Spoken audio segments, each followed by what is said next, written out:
Hey friends, what's happening? Steve Welty here, owner broker of Good Life Property Management.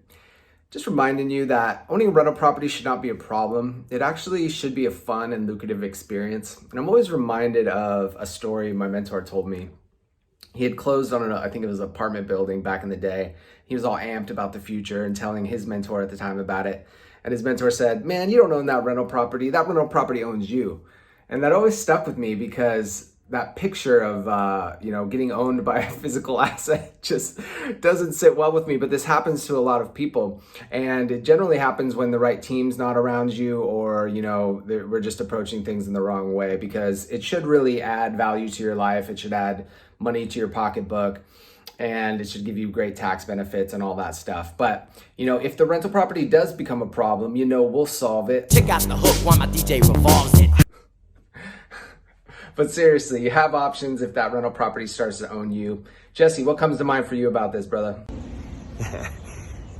That is absolutely right. Now, assuming that you have solved for the representation problem first, maybe fired yourself, got some real pros like the Good Life gang on the team, and the property is still problematic, well, then most people immediately default to the emotional. They start thinking about trashing the property when they should potentially be thinking about recycling it, right? Or repositioning it, maybe the best said. So, it might be boring, might be your dad's old tax code, right? But the old 1031 is an opportunity to take a close look at again, chiefly because of the hockey stick of equity that's probably been occurring afoot underneath this last run-up of the last 60 to 36 months. Man, think about repositioning that into a new piece of property, one that maybe has better NOI, or, less upkeep, or maybe better cash flow because the rents are higher, or maybe it's newer.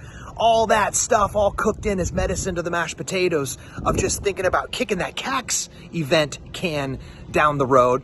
And then, of course, the refinance is so 2020, right? You've been living under a rock. You better have been kicking the tires on the rate by now. But what if you looked at it instead and said, hey, can I harvest some of that equity, pull some cash out, maybe do some improvements and sort of do it the old school way, sweat equity style, and then roll it all back in to a new low payment rate? Man, those two things need to be the alphas and the betas before you default down to the Charlie of kicking that property down the curb, right, Steve?